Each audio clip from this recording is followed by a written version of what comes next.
ఈ వైద్య విధాన పరిషత్తు మా వరంగల్ డీసీహెచ్ఎస్గా ఇన్స్పెక్షన్ కోసం నర్సంపేట ఈరోజు రావడం జరిగింది. అందులో భాగంగా ఈ ఫార్మసీ స్టోర్స్ను కూడా ఎగ్జామ్ చేయడం జరిగింది. తర్వాత ఏం జరిగిందంటే వీళ్ళు గత 2 సంవత్సరాల నుంచి వేరే దగ్గర ఈ మెడిసిన్స్ ఏవైనా తీసుకుంటున్నాను అని చెప్తున్నారు.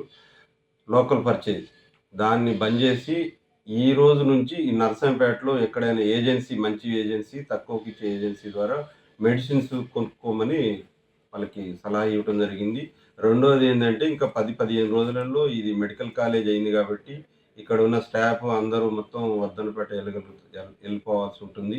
అందుకోసమని ఈ ప్రిన్సిపాల్ గారు, సూపరింటెండెంట్ గారు అంటే జనరల్ హాస్పిటల్ సూపరింటెండెంట్ గారు వాళ్ళకి నచ్చిన విధంగా టెండర్ ద్వారా మెడిసిన్స్ ఇక్కడే తీసుకోవాలని ఆ విధంగా చెప్పమని మన ఈ ఫార్మసిస్ట్ సుధాకర్ గారికి చెప్తున్నారు.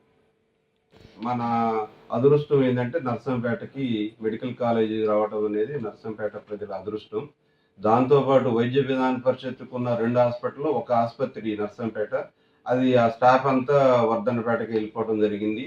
ఇంకా ఎవరన్నా ప్రజాప్రతినిధి కానీ, అధికారులు కానీ, మిత్రులు కానీ ఇంకా చేస్తే ఇంకా మన హాస్పిటల్లో మన జిల్లాలో ఏమవుతుందంటే ఇంకా 3 ప్లేసెస్ వైద్య విధాన పరిషత్ రావడానికి అవకాశం ఉంది.